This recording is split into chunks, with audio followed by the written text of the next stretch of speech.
Process of depositing the layer of any desired metal on the other material by means of electricity is called। इसमें से option है, देखिए क्या कहा है इसमें, प्रोसेस है जिसके अंदर हमें डिजायर्ड मेटल की लेयर डिपॉजिट करनी है, ठीक है, by the means of electricity, electricity को यूज करके। ये तो जनरल सा क्वेश्चन है, हम इसमें सिंपली याद रख सकते हैं दैट इज इलेक्ट्रोप्लेटिंग, ठीक है। इलेक्ट्रोप्लेटिंग में हम डिजायर्ड मटेरियल को डिपॉजिट कर सकते हैं, एक लेयर हम चढ़ा सकते हैं, ठीक है। नेक्स्ट क्वेश्चन देखिए,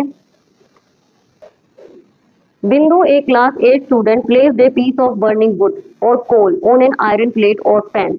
बिंदु कोई बच्ची है, उसने क्या किया, जलती हुई लकड़ी या फिर कोयले को एक लोहे की प्लेट में रख दिया। She covered it with a glass jar, उस लोहे की प्लेट के ऊपर तो जो है लकड़ी है उसके ऊपर उसने ग्लास जार को ढक दिया। The coal stop burning after some time, जो कोयला या जो लकड़ी है वो कुछ टाइम के बाद जलना बंद हो जाती है। क्यों बंद हो जाती है? फर्स्ट ऑप्शन है द वुड और कोल इज वेट, क्या वो गीला था? Oxygen is not available, oxygen वहां पर अवेलेबल नहीं थी। Carbon dioxide is not available, carbon dioxide का तो सवाल ही नहीं है क्योंकि जलने के लिए हेल्पफुल तो हमारी ऑक्सीजन है, कार्बन डाइऑक्साइड तो नहीं होती। बिकॉज बिंदु friend had blown it away, भाई बिंदु की सहेली ने उसको फूंक मार दी, कैसा हो सकता है? नहीं। ऑप्शन नंबर हमारा 2 करेक्ट होगा, ऑक्सीजन वहां पर अवेलेबल नहीं थी। जितनी ग्लास जार में ऑक्सीजन अवेलेबल थी वो सारी खत्म हो चुकी है। उसके बाद जब वहां पर ऑक्सीजन खत्म हुई तो जो हमारा कोयला या जो लकड़ी है वो जलना बंद हो गई, ठीक है। नेक्स्ट क्वेश्चन है, sound can travel through, sound कहाँ कहाँ से ट्रेवल कर सकती है? ओनली गैसेस से नहीं, सॉलिड से नहीं, लिक्विड से सिर्फ, लिक्विड सॉलिड एंड गैसेस तीनों मीडियम से साउंड हमारी ट्रेवल कर सकती है। तो option number 4 is the right option. Question है next, India's national sanctuaries oblique park are famous on the basis of their famous animal, write the answer by matching column A with B. ये कुछ इसमें जो है wildlife sanctuary या national park दिए हैं, हमें मैच करना है जो इस नेशनल पार्क में फेमस एनिमल्स कौन कौन से पाए जाते हैं। फर्स्ट देखिए, जिम कॉर्बेट नेशनल पार्क के अंदर क्या मिलता है हमारा? जिम कॉर्बेट नेशनल पार्क के अंदर tiger, one horn rhinoceros, lion, Indian rock python. देखिए तो याद करना पड़ेगा भाई, जिम कॉर्बेट नेशनल पार्क के अंदर हमारा टाइगर मिलता है।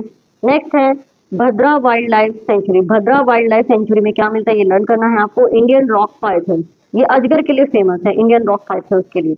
नेक्स्ट है Sasan Gir wild life sanctuary में क्या मिलता है, ये फेमस हमारा लायन के लिए फेमस है। और next is the Kaziranga national park, Kaziranga national park हमारा फेमस है वन हॉर्न राइनोसोरस के लिए, एक सिंग वाला जो राइनो होता है उसके लिए फेमस है। यानी कि इन ऑप्शन के हिसाब से हमारा जो करेक्ट आंसर हो जाएगा दैट इज ऑप्शन नंबर 1, ठीक है। नेक्स्ट क्वेश्चन देखिए साइंस का, इसमें which of the following does not require a medium when the heat is transferred.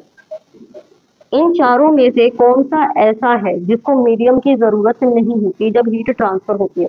हमने हीट ट्रांसफर के 3 मेथड पढ़े हैं, रेडिएशन, कंडक्शन, कन्वेक्शन, रिफ्लेक्शन तो नहीं होता है, ठीक है।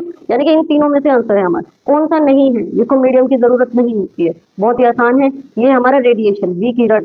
जैसे सूर्य से, जो सन से जो हमारे तरफ लाइट आती है, जो हीट आती है, उसमें रेडिएशन मेथड होता है, उसको किसी मीडियम की जरूरत नहीं होती है, वो वैक्यूम में से भी ट्रेवल कर सकता है। Option number 1 is the right answer. Next question है, why bicycle and a motorcycle mechanic uses grease between moving parts of these machine. Bicycle या फिर जो मोटरसाइकिल है उसमें ग्रीस क्यों लगाया जाता है? ऑप्शन है टू इंक्रीज फ्रिक्शन, फ्रिक्शन को बढ़ाने के लिए, टू डिक्रीज फ्रिक्शन, फ्रिक्शन को घटाने के लिए, to keep the friction same, friction पे कोई असर ही ना पड़े।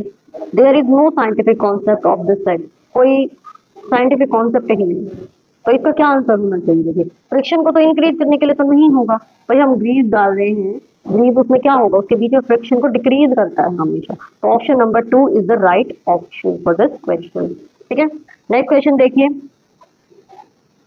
Magnetic effect of electric current was firstly noticed bye, किसने नोटिस किया था ये magnetic effect of electric current? Electric current का मैग्नेटिक इफेक्ट किसने दिया था? Newton, CV Raman, Michael Faraday, हंस क्रिश्चियन ऑर्स्टेड। इसका आंसर आपको डायरेक्टली याद रखना है, एच.सी. ऑर्स्टेड ने ये दिया था, हंस क्रिश्चियन ऑर्स्टेड ने magnetic effect of electric current दिया था। नेक्स्ट क्वेश्चन है, which device is used to check whether a body is carrying charge और नॉट। कौन सा डिवाइस यूज किया जाता है कि किसी बॉडी पर चार्ज है या नहीं है, वो चार्ज हो गई है या अनचार्ज है? माइक्रोस्कोप नहीं, इलेक्ट्रिक वायर नहीं, सेल नहीं, electroscope. Electroscope is the right option, यानी कि इलेक्ट्रोस्कोप एक ऐसा डिवाइस है जिससे हम ये जान सकते हैं कि किसी बॉडी पर चार्ज है या फिर नहीं है। नेक्स्ट क्वेश्चन है, they are pipe like consisting of a group of specialised cell pipe like हैं, उनके अंदर स्पेशलाइज्ड सेल्स होते हैं। They transport substance and form a two way traffic in the plant. Transport करते हैं सब्सटेंसेस का to way traffic, यानी कि ऊपर भी जाते हैं नीचे भी, उनका जो मतलब ट्रैफिक को वो कंट्रोल करते हैं एक तरह से। Which of the following term qualify for the feature mentioned above. Plants में होते हैं xylem tissue, vascular tissue, root hair या फिर फ्लोएम टिश्यू। या आपको याद रखना है जनरली सा ये आंसर है हमारा phloem tissue. Phloem tissues are pipe like, they have generalised और स्पेशलाइज्ड सेल होते हैं, ग्रुप होता है, टू वे ट्रैफिक को ये कंट्रोल करते हैं। ठीक है, नेक्स्ट क्वेश्चन है हमारा, given below are event that led to pregnancy and development of embryo. ये हमें इवेंट्स दिए हैं, हमें इन्हें अरेंज करना है करेक्टर सीरीज में। फर्स्टली देखिए 4 ऑप्शन है, इसमें सबसे पहले क्या होता है, फर्टिलाइजेशन नहीं होता है, फर्टिलाइजेशन का maturation, release, embedding of embryo in thickened uterine wall. First option सबसे पहले क्या होता है, पहले एग मेच्योर होता है। ठीक है, यानी कि पहले एग मेच्योर होगा, फर्स्ट नंबर पे ये आएगा। सेकंड नंबर पे क्या होगा, वो रिलीज होगा, release of that egg. Third number पे क्या होगा, वो फर्टिलाइज होगा एग, और लास्ट में वो एम्बेड हो जाएगा एम्ब्रियो इन द यूट्रस। ठीक है, यानी कि ये देखिए 1 2 3 4 किसमें, सॉरी हाँ, ये फर्स्ट नंबर पे यानी कि 2 3 1 4 किस ऑप्शन में, ये हमारा फोर्थ ऑप्शन में है, यहाँ से ये हमारा बिल्कुल करेक्ट आंसर है। आज के वीडियो में हम इतना ही करते हैं, इसी पेपर का हम नेक्स्ट पार्ट भी बनाएंगे, उसमें जो बाकी के क्वेश्चन है साइंस के वो डिस्कस करेंगे। Thank you for watching.